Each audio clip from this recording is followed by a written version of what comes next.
Hey guys, welcome to Safi Mixed. In this video, I will let you know how to use the cite tag in HTML to cite some important titles of books, of research articles, or something like that. For example, you see here I have created an HTML document and it contains the name of an article, entanglement and decoherence. And if I open this with a browser, it looks like this. The behavior of entanglement is discussed with detail in an article, Entanglement and Decoherence. That is this thing. Let me enlarge this. This is the name of the article, and I want to put this in the citation format.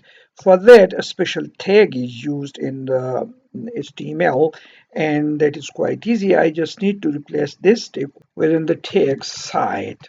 I put this in the ending tag.